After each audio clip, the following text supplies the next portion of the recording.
Hello po. Nililinis po tayo ng hipon. Gaya-gaya ng dating ginagawa natin. Nililinis po, tinatanggal yung itim sa loob ng hipon. Kasi pag hindi po mo yan tanggalin, ito po yung pag ngangat-ngatin mo na parang buhangin. Kasi ito po yung tae ng hipon. Itim po yan. Dinudublik ko pa po kasi naputol-putol. Tinanggal na nila doon sa pinagpilihan ni Papa, pinalinis na. Tinanggalan na ng ulo kasi dito pag bumibili na sila ng hipon, tinatanggalan ng ulo kasi ayaw nila ng ulo. Pero sa atin ang ulo nandun ang masarap yan, gaya niyan. Yan. Yan. Ganyan po. Ano po yan? Yung itim. Ito po yung nandyan yung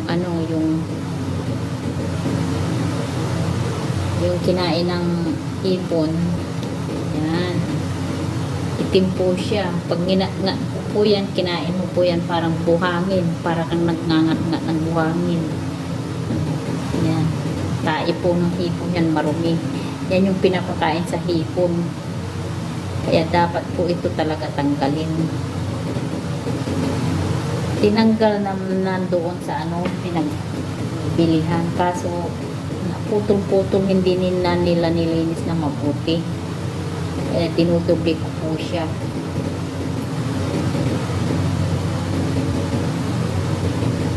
Nililinis ko po siya na mabuti talaga. Kasi ang pangit po talaga pagka may natira. Tapos kakainin mo na nawawala yung sarap ng pagkain mo. Kasi para kang nagngangat-ngat ng buhangin. Ayan. Pagkaputol-putol po talaga siya. Ang ginagawa ko, binibiyak ko na po. Kasi napuputol.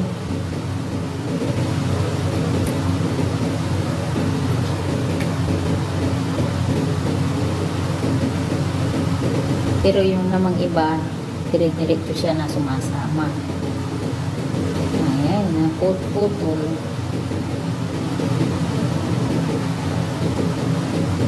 Ayan, kaya po yan, no?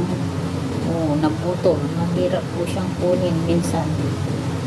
Napuputol.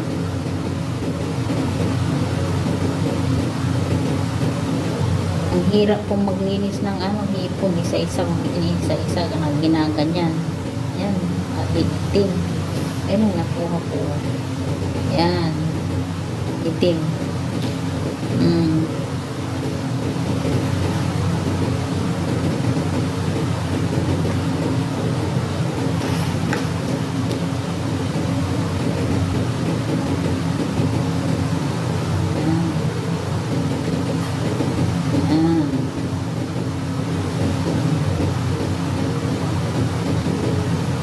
Against the light. Oh.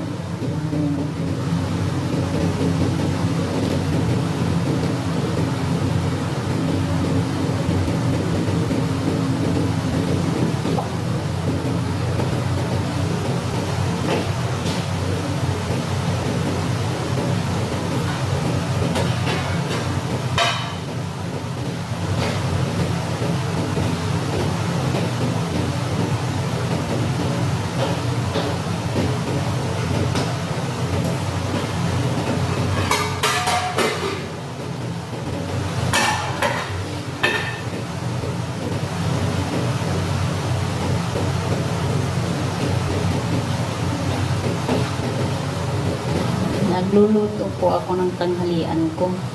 Sinabawan naman na hipon. Kasi mamaya pa sila kakain kasi fasting si Papa. Hanggang bukas po yung fasting niya. 4 days po siyang nagfasting kasi full moon. Tuwing full moon po, nagpapasting po siya. Si Madam wala siya rito, nasa Bahrain. Yung binata naman na bunso, talagang sa gabi lang naman yung kumakain dito. Siya sa almusal, kumakain siya cornflakes lang. Pero pag hindi ako tinamad.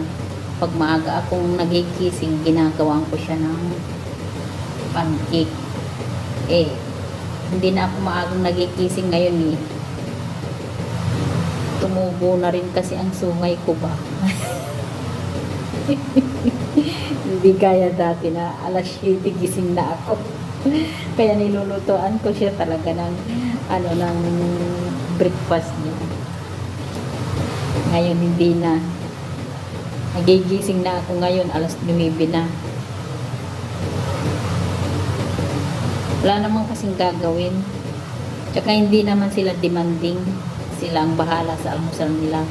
Basta ang importante, yung nagpapasuldo sa'yo ang hindi mo pababayaan.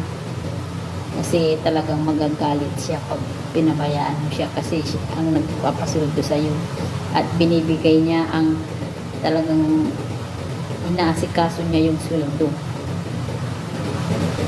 Hindi siya nadidili. Nag-advance pa.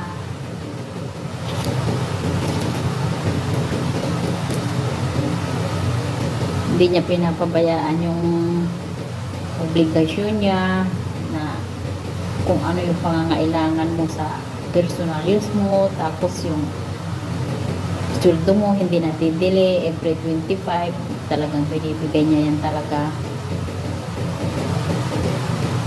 Tapos kahit basta nagsabi ka na babali, magpapabali yan agad.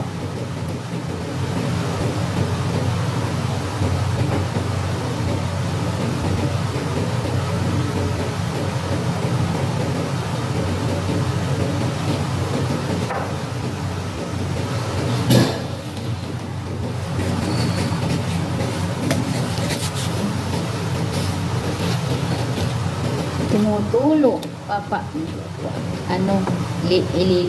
tatanggalin ko na lang itong supra kasi marumi na rin bibi, papalitan ko na mamaya pa ako magluluto, kaya lang nililinis ko na itong hipon kasi matagal siyang linisin. Pag mamaya pa ako mamaya alas 2 malilin na ako kasi mahina na yung puron, sira na kasi pinagawa nung bagong gawa, mabilis, mataas yung niya, yung bumalik yung init niya, pero na naman, bumalik na naman, mahina na naman yung niya,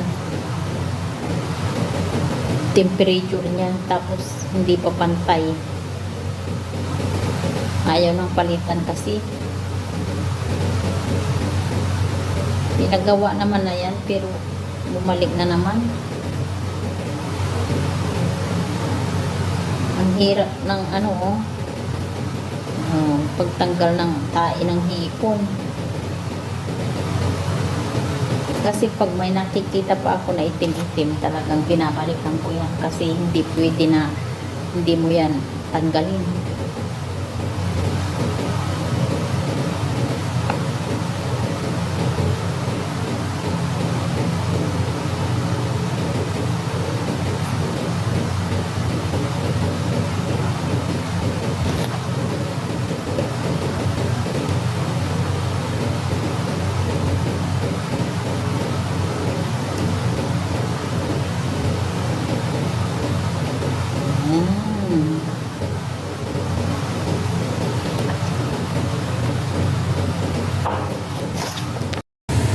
Ito na po yung sauce ng hipon.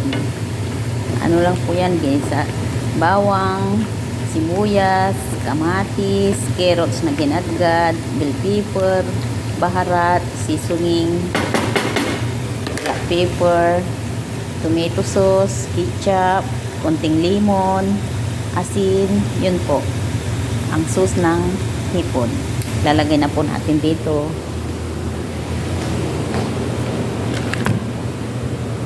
Ito po yung hipon. Ayan.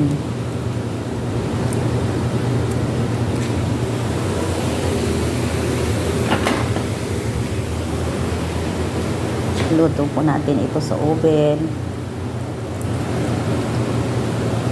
Nilagyan po yan ng konting ketchup para may po siya lasa. Lagyan po natin ng kunting tubig ito kasi sayang yung ano niya. Nandiyan pa rin yung ano. Ayan po.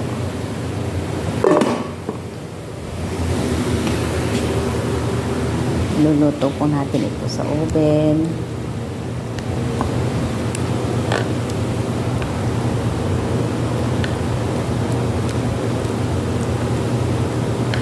Takpan po natin ng oil.